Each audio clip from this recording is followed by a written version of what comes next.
Doctor B R Ambedkar Jayanti ಪ್ರಯುಕ್ತ ಈ ದಿನ ನಮ್ಮ ಕಾಲೇಜಿನಲ್ಲಿ ಅಂಬೇಡ್ಕರ್ ಜಯಂತಿಯನ್ನು ವಿಭಿನ್ನವಾಗಿ ಆಚರಿಸುತ್ತಿದ್ದೇವೆ. ಕರ್ನಾಟಕ ಸಾಹಿತ್ಯ ಅಕಾಡೆಮಿ ನಡೆಸುತ್ತಾ ಬಂದಿರುವ ಚಕೋರ ಉಪನ್ಯಾಸ ಮಾಲಿಕೆ 4ರ ಅಡಿಯಲ್ಲಿ ವಿಶೇಷ ಉಪನ್ಯಾಸವನ್ನು ಕನ್ನಡ ಸಾಹಿತ್ಯದಲ್ಲಿ ಅಂಬೇಡ್ಕರ್ ಚಿಂತನೆಗಳು ಎಂಬ ವಿಶೇಷವಾದ ವಿಷಯದ ಬಗ್ಗೆ ಪ್ರೊಫೆಸರ್ CG ಲಕ್ಷ್ಮೀಪತಿಯವರು ಸುದೀರ್ಘವಾಗಿ ವಿಚಾರ ಮಂಡಿಸಿದ್ದಾರೆ. ಭಾರತೀಯ ಸಂವಿಧಾನದ ರೂವಾರಿ ಡಾಕ್ಟರ್ ಬಿ ಆರ್ ಅಂಬೇಡ್ಕರ್ ದಮನಿತರ ದನಿಯಾಗಿದ್ದರು, ಸಮಾನತೆಗೆ ಶ್ರಮಿಸಿದ್ದರು ಎಂದು ಎಲ್ಲರಿಗೂ ಗೊತ್ತು. ಇದಿಷ್ಟೇ ಅಲ್ಲ, ಅವರು 20ನೇ ಶತಮಾನದಲ್ಲಿ ಭಾರತದ ಸೃಜಿಸಿದ ಮಹಾನ್ ದಾರ್ಶನಿಕರೂ ಆಗಿದ್ದರು. ಡಾಕ್ಟರ್ ಬಿ ಆರ್ ಅಂಬೇಡ್ಕರ್ ಚಿಂತನೆಗಳು ಒಂದು ಕ್ಷೇತ್ರಕ್ಕೆ ಸೀಮಿತವಾಗಿರಲಿಲ್ಲ. ಲಕ್ಷ್ಮೀಪತಿ ಸರ್ ಹೇಳಿದ ಹಾಗೆ ಶಿಕ್ಷಣದ ಹಕ್ಕು, ಉದ್ಯೋಗ ಖಾತ್ರಿ ಹಕ್ಕು, ಮಾಹಿತಿ ಹಕ್ಕು, ಭಿನ್ನ ಲಿಂಗಗಳು ಕೂಡಿ ಬಾಳುವ ಹಕ್ಕು, RBI ಸ್ಥಾಪನೆಯಲ್ಲಿ ಪಾತ್ರ, ನೀರಾವರಿ ತಜ್ಞ, ಕಾರ್ಮಿಕ ನಾಯಕ, ಮಹಿಳಾವಾದಿ, ಮಹಿಳೆಯರಿಗೆ ಆಸ್ತಿ ಹಕ್ಕು, ದತ್ತು ಪಡೆಯುವ ಹಕ್ಕು, ಹೆರಿಗೆ ಹಕ್ಕು, ವಿಧವಾ ವಿವಾಹ, ಅಂತರ್ಜಾತಿ ವಿವಾಹದ ಅವಕಾಶವನ್ನು ಎತ್ತಿ ಹಿಡಿಯುವ ವಿಧಾಯಕವನ್ನು ರೂಪಿಸಿದರು. ಅಂಬೇಡ್ಕರ್ ಪ್ರಸ್ತುತತೆ ಅಚಲ. ಈ ಯುಗದಲ್ಲಿ ಡಾಕ್ಟರ್ ಬಿ ಆರ್ ಅಂಬೇಡ್ಕರ್ ಹೋರಾಟಗಳು ಮತ್ತು ಉಳಿಸಿ ಹೋಗಿರುವ ವಿಚಾರಧಾರೆಗಳು ಹಿಂದೆಂದಿಗಿಂತಲೂ ಪ್ರಸ್ತುತ. ಡಿಜಿಟಲ್ ಯುಗವು ಹೊಸ ಅವತಾರಗಳ ಬಾಗಿಲನ್ನು ತೆರೆದಿರುವಂತೆಯೇ ಹೊಸ ರೀತಿಯ ಬಹಿಷ್ಕಾರ ಮತ್ತು ಸಾಮಾಜಿಕ ಸಮಸ್ಯೆಗಳಿಗೂ ನಮ್ಮನ್ನು ಒಡ್ಡಿದೆ. ಜಾತಿ, ಲಿಂಗ, ಪ್ರಾಂತ್ಯ ಆಧಾರಿತ ತಾರತಮ್ಯಗಳೂ ಸಹ ಕಾಣಬಹುದಾಗಿದೆ. ಸಾಮಾಜಿಕ ಜಾಲತಾಣಗಳಲ್ಲಿನ ಕಮ್ಯುನಿಕೇಷನ್ಗಳಲ್ಲಿ ಬಹಳ ಅಪಾಯಕಾರಿ ರೀತಿಯಲ್ಲಿ ಮುಂದುವರಿದಿದೆ. ಹಿಂದುಳಿದ ಸಮುದಾಯಗಳ ಜನರ ಅಭಿವೃದ್ಧಿ, ಶಿಕ್ಷಣ, ಉದ್ಯೋಗ ಮತ್ತು ರಾಜಕೀಯವಾಗಿ ಅವರ ಒಳಗೊಳ್ಳುವಿಕೆಯನ್ನು ಸಾಧಿಸಲು ಬಾಬಾ ಸಾಹೇಬರ ಮೌಲ್ಯಗಳೇ ಇಂದಿಗೂ ಪ್ರಮುಖ ಸಾಧನವಾಗಿ ಮುಂದುವರಿದಿದೆ. ಡಾಕ್ಟರ್ ಬಿ ಆರ್ ಅಂಬೇಡ್ಕರ್ ಅವರ ಮಾತನ್ನು ನೆನೆಯುತ್ತಾ, ನನ್ನನ್ನು ಆರಾಧಿಸಬೇಡಿ, ಅನುಕರಿಸಿ ಎಂಬ ನುಡಿ ಎಲ್ಲ ಕಡೆ ಬಹಳ ಮಹತ್ವ ಪಡೆದುಕೊಂಡಿದೆ.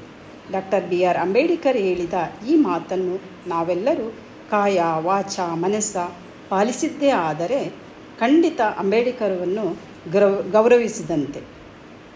ಈ ದಿನದ ಉಪನ್ಯಾಸಕ್ಕೆ ನಾವು ಯಾವಾಗ ಮೆರುಗು ಕೊಡುತ್ತೇವೆ ಎಂದರೆ, ಬದಲಾವಣೆಗೆ ಲೇಖನವೇ ಶಾಸ್ತ್ರ ಎಂಬ ನಂಬಿಕೆಯಲ್ಲಿ ಅಂಬೇಡ್ಕರ್ ತತ್ವಗಳನ್ನು ಸಾಹಿತ್ಯದ ಮೂಲಕ ಸಾಗಿಸೋಣ. ಮತ್ತು ಎಲ್ಲರಿಗೂ ವಂದನೆಗಳು.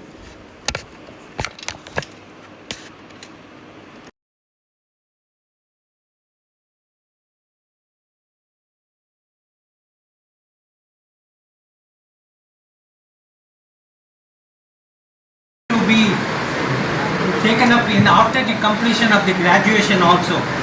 Even the international agencies are also coming. It's going to be a mega event. More than 20 to 25,000 people are going to participate in this. There's going to be big publicity. It is all happening in our APS grounds.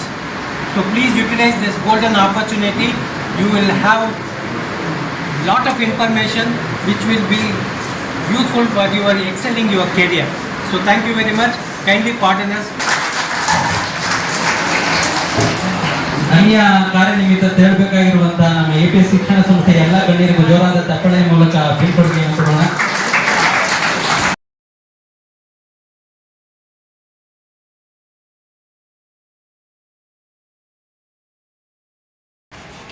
ನಾಡಿನ ಸಮಸ್ತ ಜನತೆಗೆ doctor B R Ambedkar ಅವರ 134ನೆಯ ಜಯಂತಿಯ ಶುಭಾಶಯಗಳು. ಈ ದಿನ ನಾವು ಆಚಾರ್ಯ ಪಾಠಶಾಲಾ ಕಲೆ ಮತ್ತು ವಿಜ್ಞಾನ ಕಾಲೇಜಿನ ಪ್ರಾಂಶುಪಾಲರಾದ ಡಾಕ್ಟರ್ ಬಿ ಜಯಶ್ರೀ ಜೊತೆ ಇದ್ದೀವಿ. ಈ ಡಾಕ್ಟರ್ ಬಿ ಆರ್ ಅಂಬೇಡ್ಕರ್ ಅವರ ಜನ್ಮದಿನದ ಕುರಿತು ಅವರ ಎರಡು ಅನಿಸಿಕೆ ಹಂಚಿಕೊಳ್ಳೋಣ. ನಮಸ್ಕಾರ ಮೇಡಮ್. ಈ ದಿನ ಅಂಬೇಡ್ಕರ್ ಜಯಂತಿಯ ನಮ್ಮ ಕಾಲೇಜಲ್ಲಿ ವಿಶೇಷವಾಗಿ ಆಚರಿಸಬೇಕಾದ ತೀರ್ಮಾನ ಮಾಡಿಕೊಂಡಿದ್ದೇವೆ. 134ನೆಯ ಅಂಬೇಡ್ಕರ್ ಜಯಂತಿಯ ಶುಭಾಶಯಗಳು ತಮ್ಮೆಲ್ಲರಿಗೂ. ಈ ಸರಿ ಪ್ರತಿ ವರ್ಷವೂ ನಾವು ಏಪ್ರಿಲ್ 14ರಂದು ಅಂಬೇಡ್ಕರ್ ಜಯಂತಿಯನ್ನು ತುಂಬ ವಿಜೃಂಭಣೆಯಿಂದ ಆಚರಿಸ್ತಾ ಬಂದಿದ್ದೀವಿ. ಈ ಸರಿಯ ವಿಶೇಷತೆ ಏನಪ್ಪ ಅಂತಂದರೆ, ನಾವು ಕನ್ನಡ ಸಾಹಿತ್ಯ ಅಕಾಡೆಮಿಯ ಜೊತೆಗೆ ಅಸೋಸಿಯೇಟ್ ಮಾಡಿಕೊಂಡು ಒಂದು ವಿಶೇಷ ಉಪನ್ಯಾಸವನ್ನು ಏರ್ಪಡಿಸಲಿಕ್ಕೆ ತಯಾರಿಸ್ಕೊಂಡಿದ್ದೀವಿ. ಆ ವಿಶೇಷ ಉಪನ್ಯಾಸದ ವಿಶೇಷತೆ ಏನಪ್ಪ ಅಂತಂದರೆ ಕನ್ನಡ ಸಾಹಿತ್ಯದಲ್ಲಿ ಅಂಬೇಡ್ಕರ ಚಿಂತನೆಗಳು ಅಂತ. ಅಂದರೆ ಕನ್ನಡ ಸಾಹಿತ್ಯದಲ್ಲಿ ಅಂಬೇಡ್ಕರ ಚಿಂತನೆಗಳು ಯಾಕಪ್ಪ ನಮಗೆ ವಿಶೇಷವಾಗಿ ಕಾಣಿಸುತ್ತೆ ಅಂತಂದರೆ ಈಗಿನ ಮಕ್ಕಳಿಗೆ ಅವರಿಗೆ ಭಿನ್ನವಾಗಿ ನಾವು ಅವ್ರ ಬಗ್ಗೆ ನಾವು ಪರಿಚಯ ಮಾಡಿಸ್ತಾ ಹೋಗಬೇಕಾಗುತ್ತೆ. ಹಾಗಾಗಿ ಕನ್ನಡ ಸಾಹಿತ್ಯ ಅಕಾಡೆಮಿ ಕಡೆಯಿಂದ ಡಾಕ್ಟರ್ ಲಕ್ಷ್ಮೀಪತಿ ಅಂತ ಒಂದು ಪ್ರೊಫೆಸರ್ ಕಸ್ಟಮ್ ಯೂನಿವರ್ಸಿಟಿಯಲ್ಲಿ ಹೋಗ್ತಾ ಇದ್ದಾರೆ. ಅವರ ಒಂದು ಬಗ್ಗೆ ಸುದೀರ್ಘವಾಗಿ ಮಾತನಾಡಿದ್ದಾರೆ. ಅದ್ರ ಜೊತೆಗೆ ನಮ್ಮ ಮಕ್ಕಳಿಗೆ ಅಂಬೇಡ್ಕರ್ ಅಂದರೆ ಏನು, ಅವರ ಜನನ ಮತ್ತು ಅವರು ಸಾಧಿಸಿದಂಥ ಸಾಧನೆಗಳನ್ನ ಅವ್ರಿಗೆ ನಾವು ಪರಿಚಯ ಮಾಡಿಸ್ಬೇಕಾಗಿದೆ.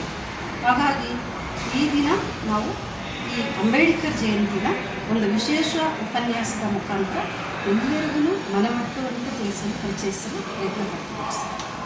ಭಾರತ ರತ್ನ ಡಾಕ್ಟರ್ BR ಅಂಬೇಡ್ಕರ್ ಅವರ ಜನ್ಮ ದಿನದ ಅಂಗವಾಗಿ ಈ ದಿನ ವಿಶೇಷವಾಗಿ, ಅದರಲ್ಲೂ ಬೆಂಗಳೂರಿನ ಬಸವನಗುಡಿ ಆಚಾರ್ಯ ಪಾಠಶಾಲಾ ಕಲಾ ವಿಜ್ಞಾನ ಕಾಲೇಜಿನಲ್ಲಿ ಬಹಳ ಅಮೋಘವಾಗಿ ಈ ಒಂದು ಅಂಬೇಡ್ಕರ್ ಅವರ ಚಿಂತನೆಯನ್ನು ನಡೆಸಿಕೊಟ್ಟರು. ಬಹಳ ಒಂದು ಸಂಭ್ರಮದಿಂದ ಅದ್ಧೂರಿಯಾಗಿ ಅದ್ಭುತವಾಗಿ ನಡೆಸಿಕೊಟ್ರು. ಈ ಒಂದು ಕಾರ್ಯಕ್ರಮಕ್ಕೆ ಆಗಮಿಸಿದ ಸರ್ವರಿಗೂ ಹಾಗೂ ಪ್ರಾಂಶುಪಾಲ ಜಯಶ್ರೀ ಅವರಿಗೆ ನಮ್ಮ ಜನಧ್ವನಿ ಪರವಾಗಿ ಹೃದಯಪೂರ್ವಕವಾದ ಅಭಿನಂದನೆಗಳು, ಶುಭವಾಗಲಿ. ಧನ್ಯವಾದಗಳು. Thank you sir.